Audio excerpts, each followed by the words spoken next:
I think what it was is a poor job of detective work. They, I guess, whatever, follow their leads, whatever they do, and couldn't find who they wanted to find, and say, hey, let's take this guy.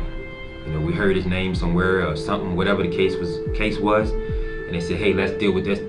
This has been too long. Let's put it on this guy. And to now, it's got to the point where they can't back out of it, or they gonna make him look bad, even though they know. I'm pretty sure they know I'm innocent. But absolutely happy at first, but then, like I said, because I'm not 100% sure. I'm just hoping it's the right guy because Pacman Jones is such a lion sack. You know, anything he says, ain't worth nothing. So his stories differ dramatically from his beginning story to his end story.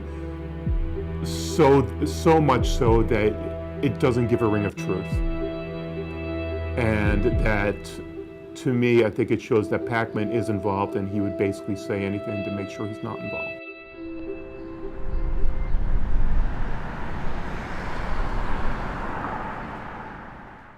What we're doing in these stories is we're revisiting the scene of the crime, and the crime being All-Star Weekend 2007.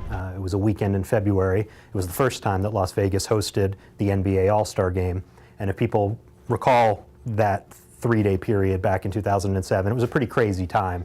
What happened at the Minx was at the very tail end of this weekend. It was early on a Monday morning. It was February 19th, 2007. The whole weekend, the Minx had rented itself out to a promoter in Houston called Harlem Nights that had rented the club for the weekend and had put on parties all weekend.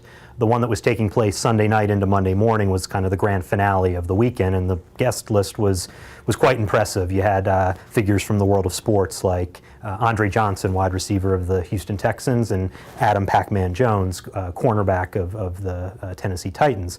Jones would end up playing a pretty prominent role in some things that went on inside the club that night, namely a fight that broke out while Jones and others were engaging in a strip club ritual called Making It Rain, where they were tossing huge stacks of $1 bills into the air.